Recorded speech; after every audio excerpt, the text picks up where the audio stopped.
নমস্কার, আমি রিয়ার রচনায় আপনাদের সাদরে আমন্ত্রণ জানাই। আশা করছি আপনারা সবাই ভালো আছেন ও সুস্থ আছেন। আপনারা দেখতেই পেলেন ঠাকুর চলে এসেছে আর ঠাকুর তার নিজের স্থানে বিরাজমান হয়েও গিয়েছে। এদিকে সব জায়গাগুলো খুব সুন্দর করে সাজিয়ে রেখেছে যাতে পরের দিন পুজোর সময় সবাই এখানে বসতে পারে ও সামনে পুজোটা দেখতে পারে।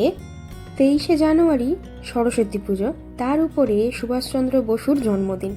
এর থেকে ভালো আর কি হতে পারে বলুন তো কিয়ার হাতে খড়ি দেওয়ার জন্য। কিয়ার হাতে খড়ি দেওয়ার জন্য ওর স্লেটটা আমি এরকমভাবে নিজে হাতে তৈরি করেছি। স্লেটটা কেমন লাগলো আপনারা কিন্তু অবশ্যই জানাবেন। দ্বিতীয় দিন সকালবেলাতে মানে সরস্বতী পুজোর দিন সকালবেলাতে দেখুন কতটা সুন্দর লাগছে, মনোরম লাগছে। আর আমারও স্নান হয়ে গিয়েছে, আমি স্নানটা সেরে নিয়েছি। স্নান সেরে নেওয়ার পরে এখানে আমি বাড়ির পুজোটাও কিন্তু করে নিয়েছি। বাড়ির পুজো শেষ করে কিয়াকে আমি তৈরি করে দিয়েছি। ওর জন্য এই শাড়িটা কিনেছি।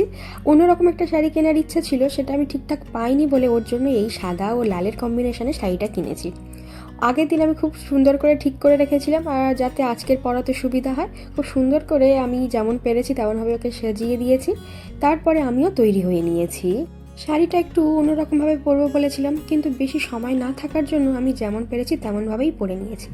আমাকে কেমন লাগছে তার থেকেও বড় কথা, কিয়াকে কেমন লাগছে প্রথমবার শাড়ি পরে আপনারা জানাবেন আমাকে। অনেকটাই দেরি হয়ে গিয়েছে, এবার আমাদের বেরোতে হবে। আমরা তিনজনে এখানে বেরিয়ে পড়েছি। যেহেতু কিয়ার আজকের হাতে খড়ি দেওয়া হবে, সেই জন্য আমি ওখানে দেওয়ার জন্য একটু প্রসাদ কেটে রেখেছিলাম, ফল, সেটাও নিয়ে যাচ্ছি। কিয়া এখানে আমাকে ধরে টানাটানি করতে শুরু করেছে, নাকি ওকে একটু ফল দিতে হবে। আর এই যে মা সরস্বতী, মানে আমরা কত ভালোভাবে সরস্বতী পুজোটা করি, কিন্তু অন্য কোনো স্টেটে তো অত ভালোভাবে হয় না, কিন্তু আমার খুব ভালো লাগে। এখানে দেখুন ও কেমনভাবে দাঁড়িয়ে থেকে গোটা জায়গাটা দেখছে। বাবা মাই হচ্ছে একটা বাচ্চার প্রথম গুরু, সেহেতু আমরা ঠিক করেছিলাম ওর হাতে খড়িটা প্রথমে আমরাই দেব, তারপরে ঠাকুরমশাইয়ের কাছে থেকে ওর আরেকবার হাতে খড়িটা দেয়া হবে। যেমন কথা তেমন কাজ, আমি প্রথম ওকে এই জিনিসটা আমরা ঠিক করলাম কি ভুল করলাম আমি জানি না, তবে আমার আর হিমাংশুর আমাদের দুজনেরই ইচ্ছা ছিল ও আমাদের কাছে থেকেই হাতে খড়িটা পাক। ও প্রথমবার ওর হাত ধরে যেন আমরাই লেখাই। আমার কাছে থেকে ও কিছুটা লিখেছে, এবারে ওর বাবার কোলে বসে ও কিছুটা লিখছে। ও আমার কাছে যখন খুব সুন্দর করে লিখেছে, তারপর এখানে দেখুন ও নিজে থেকেই লিখবে। আর ও ডান হাত বাঁ হাত দু হাতেই কিন্তু লেখে। এখন ঠাকুরমশাই এবার চলে এসেছেন। ঠাকুরমশাই একটু দেরিতেই এসেছেন, সেই জন্য উনি খুব তাড়াহুড়ো করছেন গোটা পুজোটা শুরু করার জন্যে। তাই এখানে একটু দেখুন কেমন ব্যস্ততা দেখা যাচ্ছে। ঠাকুরমশাইয়ের পাশাপাশি এখানে ওই দিদি বা দাদা সবাই কিন্তু কাজে লেগে পড়েছে। উনি যেগুলো বলছেন সেগুলো খুব হাতে হাতে তাড়াতাড়ি করে দেওয়ার চেষ্টা করছে। অন্যদিকে এখানে হোম হবে, তার জন্য এখানে ওই যে হোমের যে কাঠ থাকে সেগুলো কিন্তু সাজানো হচ্ছে। এদিকে ঠাকুরমশাই জোগাড় যন্ত্র শেষ করে পুজোতে বসেও গিয়েছেন।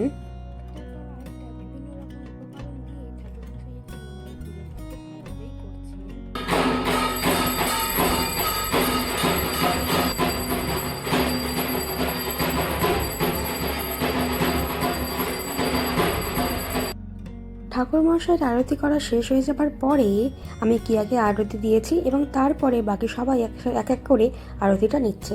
এখানে ঠাকুরমশাই যে হোম হবে সেটাই জ্বালানোর চেষ্টা করছেন।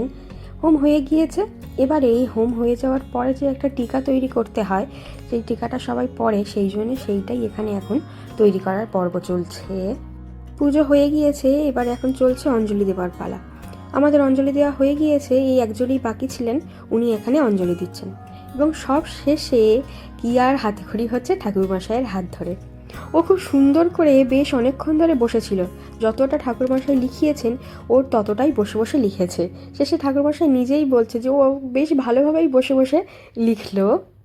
সমস্ত কিছুই হয়ে গিয়েছে, এবারে এখন প্রসাদ বিতরণীটা করা হচ্ছে। এখানে সবার সাথে সাথে আমি একটু হাতে হাত লাগিয়েছিলাম, তার মাঝখানেই আমি একটু ফটো তুলে নিচ্ছিলাম। এবারে আমি এখানে কিয়াকে প্রসাদটা দিয়েছি, ও একটু বসে বসে খাচ্ছে। কিয়া ঘুমিয়ে পড়েছিল, সেই জন্যে খিচুড়ি বা এই প্রসাদ যে ভোগটা, দুপুরবেলাকার ভোগটা হিমাংশু আমার জন্য বাড়িতেই নিয়ে এসে দিয়েছে। সন্ধ্যাবেলাতে ওদিকে সন্ধ্যা আরতির তোড়জোড় হচ্ছে, অন্যদিকে নেতাজি সুভাষচন্দ্র বসুর যে জন্মদিন সেটাই পালন করা হচ্ছে। আজকের দিনে যে কিয়ার হাতেখড়িটা হলো, আমার এতটা ভালো লাগছে যে কি বলবো। এত স্পেশাল এই দিনটা আমাদের জন্য হয়ে উঠবে এইভাবে আমি সেটা ভাবতে পারিনি। এত সুন্দর সংযোগটা সত্যিই আমি ভাবতে পারিনি। কিয়া দেখুন নিজে থেকে গিয়ে ঠাকুরের একটু প্রণাম করে আসছে। ঠাকুর মশাই চলে এসেছেন। উনি সন্ধ্যাবেলার আরতির যে পুজোটা হবে সেটাই উনি এখানে শুরু করেছেন।